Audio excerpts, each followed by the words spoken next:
жан баласын жатсынып жатырқамай, қондырып, құрақ ұшып қуана күтіп алатын. Әуелдесең оған мал сойып, қонақ кәде бергені үшін ат шапан айып төлейтін. Қуыс үйден құр шықпа деп үйіне бас сұққан адамға дастархан жайып, ас тағамын әзірлейтін. Өзі қоныс тепкен жалпақ таласын апталап, айлап емес, жылдап араласаң да, ешбір ауыл, ешбір азамат сенен көк тиын дәметпейтін. Қайта кісі келсе ұят болады деп. Үйіндегі бар тәтті дәмдісін үйіне әлі келе қоймаған беймәлім қонағы үшін өз бала шағаларының аузынан жырып, сармайдай сақтайтын. Тіпті үйіне кірген жыртқыш жыланның да басына ақ тамызып шығаратын шексіз мейірімді, жомарт та көреген, даладай дарқан адамгершілігі әлемде аз кездесетін ақ пейіл қазақ халқы бүгінгі нарық экономикасы дәуірінде өзінің дарқан даласындай кешегі көшпенділік өркениетін еріксіз қазіргі заманға сай бейімдеді. Қазақ халқы дастарқан мен дәм тұзды ерекше қастерлеп қадірлейді. Дастарқан мен нанды және тұзды киесі атады деп баспайды. Дастарқанды құт береке, бақыт байлық, ырыс ынтымақтың ұйытқысы. Дәм тұзды яғни нанды адам арқауы. Тіршіліктің тірегі деп қарап, қандай жерде азықтанса да ең алдымен бисмилла деп алдыға дастарқан жайып азықтанады. Әдетте әрбір отбасы асқа отырарда алдымен қол жуады. Онан соң алдыға дастархан жайып, отбасы мүшелері түгел жиналып, үлкен кішіліктеріне қарай төрден бастап дастарханды қоралап отырып тамақтанады. Алдына барып шәй құйып, ас салып ішпейді. Тек сол үйдің әйелі, қызы немесе келіні құйып беріп отырады. Қонақ келсе, жасымен жолына қарай төрден немесе өзіне лайықты жерден орын береді. Ақсақалдар мен жасы үлкен кісілер төрдің төбесіне отырады, әрі ас тағамның алдын ішеді. Жастар үлкен кісілермен дастарқандас болғанда тамаққа үлкен кісілерден бұрын қол салмайды. Аяқ жақта отырып, шәй құюшыға қолғабыс жасап, төрдегі кісілерге шыны алып беріп отырады. Әдетте алдыға ас тағам түгел қойылып болған соң, үй иесі немесе ауыл ақсақалдары қане алыңыздар деп асқа ұсыныс еткен соң барып, жаппай тамақтануға кіріседі. Біреудің үйіне ас тағамды обырлана ішіп жеу, дастархан жаймай алдын ала тамақтану, теріс қарап отыру, түрегеліп жүріп ішіп жеу немесе алдыға ас келгенде шіреніп отырып алу және шолжиып жатып алу секілді қимыл қылықтар өте әдепсіздік, әрі тәрбиесіздік есептелінеді. Дастархан жайғанда қандай жұмыс болса да доғарып дереу ас ішуге отыру шарт. Дастарханды жайып, ас тағамды телміртіп қою жаман болады деп, жаңа ғана тамақтанып алса да, ел қатары дастарханға келіп дәм татады. Біреудің дастарханынан дәм татқан адам, дәм атады деп, дәм татқан адамына ешқашан жамандық жасамайды. Енді біздің өз қазақи бұрыннан салт санамызда мына аққа сүйенеді қазақ. Бұрынғы күнде ертеде бидай да жоқ, ол ұн да жоқ, оның шет жағасын біз де көрдік. Жасырақ кезімізде. Енді әзіргі кезде бәрі бар ғой. Міне дастарханда мәселен құрт, май, қатық, қаймақ. Міне әзіргі менің дастарханымда тұрған нәрсе осы ғой. Міне енді мұның бәрі малдың сармай, малдың сүтінен жасалған, алынған нәрсе. Бұл енді жиып айтқанда берекенің белгісі. Бір жауғым чай, бір жілік бөлінбеген енші дедім ғой, жаңа бұрыннан қалған ел аузындағы халықтың мақалы. Сонда бұл жиып айтқанда, мәселен біз енді осы жерден, енді әне бір жерге көшіп, енді бір көршінің қасына баратын болсақ, сол үйіне шақырады. Үйі болмағанда бір жауғым чай, бір таба наны болса да көтеріп, алып келіп, ерудік деп береді. Бұны айтқанда бұдағы халықтың берекесінің, халықтың берекелік белгісі ғой. Сонда енді жиып айтқанда бәрі дағы молшылық, экономика бар, дамыды. Бірінен бір асырып. Бірінен бір асырып, әзір мен мындай дастархан жайсам, енді біреулер одан асырып, мен дастархандағы жоқ тамақта кеп салатын. Мәселен, анандай сапты ғой, енді мен мынаны қосайын жайсуғын. Оның бәрі де баршылықтың арқасы ғой. Жоқ болса несін салады? Бір дастархан 10-20 адам шақырады. Сонда соған кететіғын пұл, сол 1000 юанға барады. Сәлеметсіз бе? Енді қазақтың дәм тұзы ежелден бөлінбеген, дастарқаны кең мол жайылған сондай бір ақылды меймандос халықпыз. Енді қалалы жерде де әзір бұл біраз салқындап, суып бара жатқан сияқты. Ауылдарда енді қайда барсаң да осы еншісі бөлінбеген халықпыз, бір шөгім шайге шақырады. Енді қалалы жердегі дастарқандар қалай жайылып жатыр? Енді сіз осы дастарқанды жаюға қанша қаражат жұмсадыңыз, қанша уақытыңыз кетті? Енді осындай қалалы жерде үй тар болғандықтан енді осындай 7-8 достарымды чайға, дәмға шақырып отырмын. Енді бұл дастарқанға сол мың ұяның айланасында қаражат кетті. Енді әдетте енді түрлі түстегі ыдыстардың барлығын істетіп көрдік. Енді осы қазақы оюмен оюланған ағаш ыдыстың енді залалсыз, зияны жоқ, денсаулыққа пайдасы бар ма екен деп енді осы қазақы ыдыстар істетіп отырмыз. Енді сол мына немдегенде мындай оюлы неге чылан, енді мына кішірек немнесі ыдысқа енді жиенет өзіміздің қазақтың. Енді мындай варина дегенде, енді мынандай ыдысқа енді үлкендеуіне тоқаш енді өзіміздің булка деп қоямыз ғой, соны сап отырмыз. Енді мынаға, енді мына одан үлкендеуіне енді мындай жаңғақ.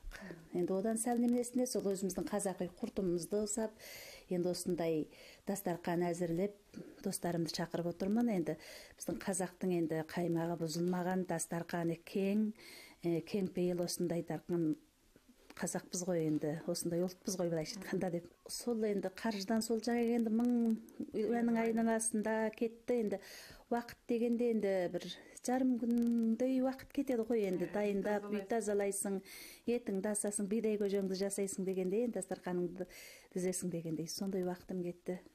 Енді осы дастарқан жаю арқылы енді береке бірліктен айырмасын, қуаныштан айырмасын, дәм тұздан айырмасын, береке бірлігімізден жалғаса берсін деген тілек қой. Енді тілек арқылы шақырып бір шоғым чайымызды беріп отырамыз ғой енді. Сәлеметсіз бе? Бүгін міне Қойшы ауылда мал төлдеп, түйе боталап деген сияқты қуаныш боп, ақ түйенің қарны жарылып, наурыз көже беріп, туысуандарыңызды дәмге, мына дастарқанға бір шоғым чайға шақырып жатыр екенсіз. Енді дастарқан деген біздің тарихтан бері қазақтың туыс-туғандарға, достарға арналатын бір дастарқаны. Сонда енді осындай экономикалық нарық заманда осы дастарқанға қаншалық шығын кетті? Бұл дастарқанды енді сіз 40 жыл, 50 жыл ұстадыңыз. Сонда дайындық бұрын қандай еді дастарқан, қазіргі дастарқандар қалай болып отыр? Осы заманмен бірлестіріп, өзіңіздің көрген дастарқаныңызды, сыйға барған дастарқаныңызды бізге бір әңгіме қылып берсеңіз тамашалап.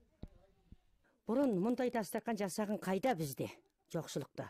Бір табан алымызбен бір бауғантымызды чәшесіп, бір қазан қара көжемізді сапырып, көлейтетіп бересіп атығымыз. Әзірде енді осы немене болып отсам да, енді әзірде 1000 теңгенің үстінде жасап отырым қазір. Туған туысқа дәм татырып, осы 7 тағамды түге татырып жіберейін деп отырым. Түйем боталап, қойым қоздап жатыр. Ертедегі дастарқанның құны ашығын айтқанды ұзаса 300 теңгеде кетеді, 500 теңгеде қояқ. Нан тапса құртпенен ірімчік тапқанымыз. Таппағанымыз нанымызбенен сол аққантымызды чәшіп, көжемізді жасап, етіміз бар. Сол осыменен аттандыратымыз. Қазір өзімізге байланысты, ұмтылсаң бар қолға кеп тұр қазір. Базарда бәрі бар қазір. Енді осы жол базардан көп іштем алғам жоқ. Мына етте, құртта, мына неменен бәрі өзімнің үйімнен тығып отырғаным осы. Осы бір 7 тағамға қосайын деп тығып жүрген өзімнің жиған тергенім осы. Дәм тұз татып араласқаннан кейін, мисал, ынтымағымыз күшті, берекеміз мықты, лу паранда бөлінбейміз. Ынтымағымыз сондай жақсы болады. Ашша қалаққанымызда жұмсақ жұмырымызда болып отырады. Қазақ халқы дастарқан тәрбиесіне ерекше мән береді. Онда әр отбасы ұл қыздары есейе бастағандақ, оларға жан-жақтылы дастарқан тәрбиесін жүргізіп, ішіп жеу, азықтану тәрбиесін үйретеді. Қол жуып дастарқанға отырудан бастап, қалай ішіп, қалай жеу, дастарқанды қалай жайып, қалай жеу, бата ықыласты қалай білдіру қатарларға дейін егжей-тегжейлі түсіндіреді. Дастарқан басында отырғанда әркім өзінің жасына, жолына қарай лайықты жерге отыру. Отырғанда жол, жүйе, салт дәстүрге мән беру. Қасында отырған кісілерге қане алыңыз, жеңіз, ішіңіз деп ілтипат білдіріп отыру. Тамақты былшылдатып шайнап, сортылдатып ұрттамау, басқалардың алдындағы тамағына обырлана қол созбау, тамақты олай-бұлай араластырмау, дастархан үстінде қақырынып түкірінбеу, шаш тарап айнаға қарап жасанып сыланбау, тамақты ағызып, тамызып, төгіп шашпау, ас үстіне келген адамдарға дәм татқызып, үлкен кісілер келсе тұрып орын беру, елдің ас тағамына мін сын тақпау, басқалар тамақ ішіп жатқанда болдым деп орыннан тұрып жүріп кетпеу, жата қалмау, теріс қарап отырмау, дастархандағы тәуір тамақта жеке өзі иемденіп алмау, тамақтан қыл-қыбыр тектес нәрсе байқап қалса, өзгелерге білдірмей алып тастау. Дастарханнан бата жасалған соң тұру. Ерекше асығыс шаруасы болса, дастархан жиылмай тұрып, дастархан иесінен рұқсат сұрау сияқты жөн жосықтар бір-бірлеп үйретіледі.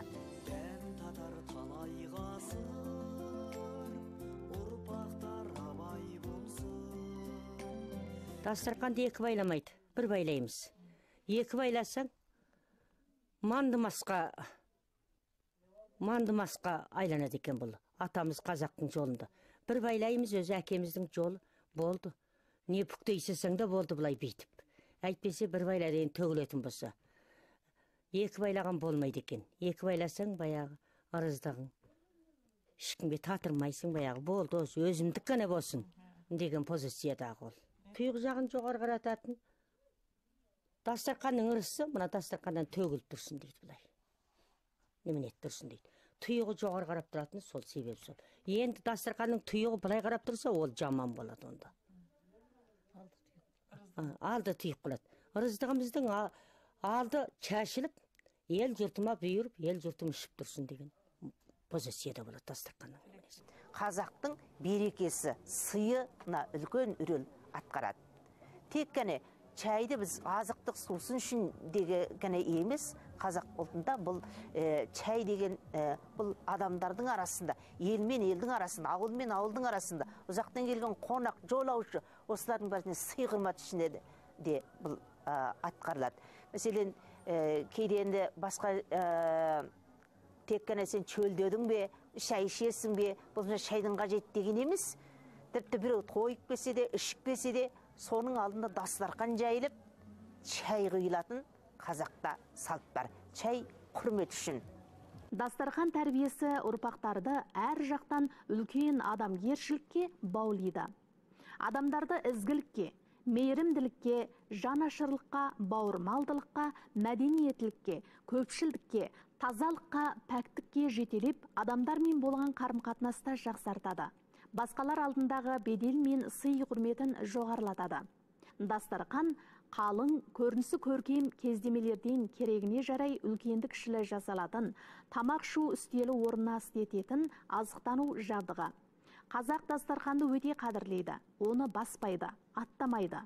Өзін дастарханнан бөлінбеген халық деп қарайды.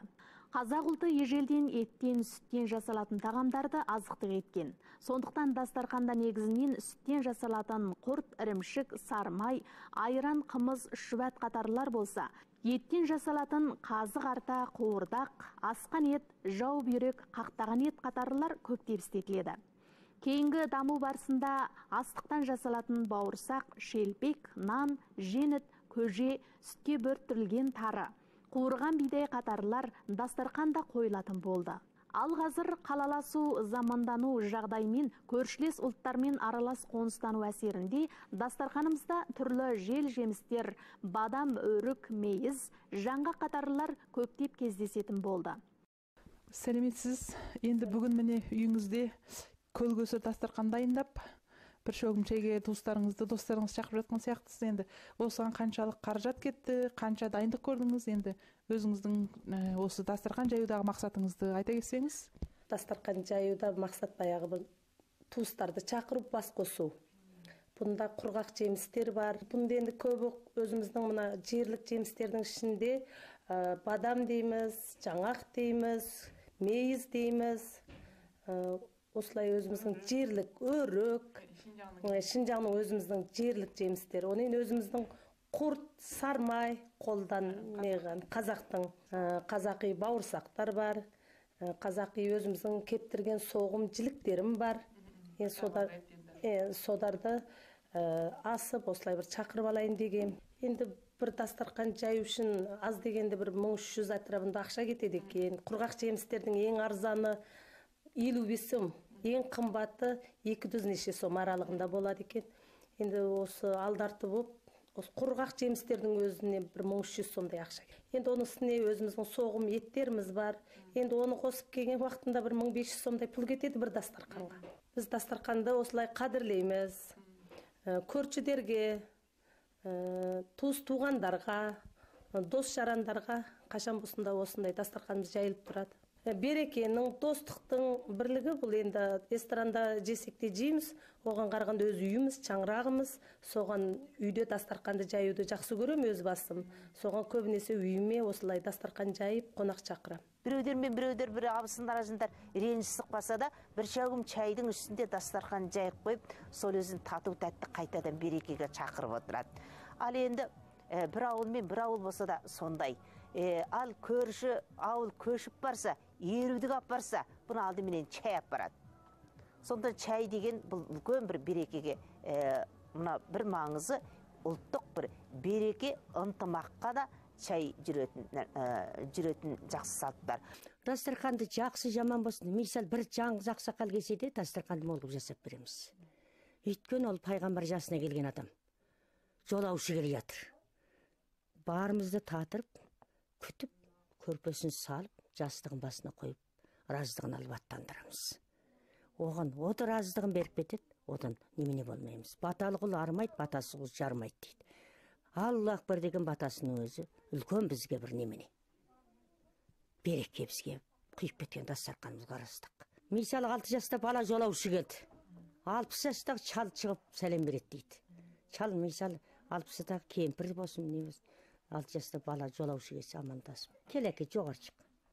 Сәби келсе Құдайдың берген жоғар шық. Кел ғой әке же мынадан іш. Деп сәбиге ақсақал ұқсатып жасап татырамыз. Бір тойға мәселен бір сиыр, бір жылқы сойлады. Оның сыртында 5-6 қой сойлады. Тіпті 10 шақтыға дейін шығып кететіні бар, қойдың өзі.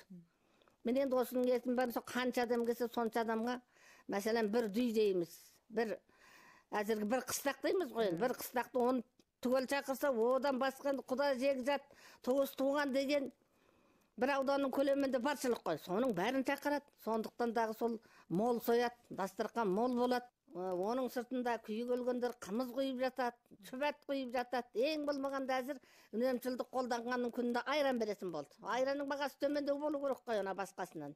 Заман тыныш, ешқандай бөгеттік нәрсе жоқ. Қалай ішем, қалай кием, қалай жүрем деуге бәрінде де мүмкіндік бар. Мейлі қалада, мейлі ауылда болсын, бір үйдегі дастарқан қонаққа дайындалу қазір 1000 үйен айналасында болып, кейбір ысырапшылдықтар да кездесіп отыр. Тарта жесең тай қалар, қоя жесең қой қалар деп атамыз қазақ айтқандай, бәсекеден аулақ болып, көрпемізге қарай көсіліп, отбасымыздың экономикасын ойлап, дастарқан жайып, салт дәстүрді қадірлейік.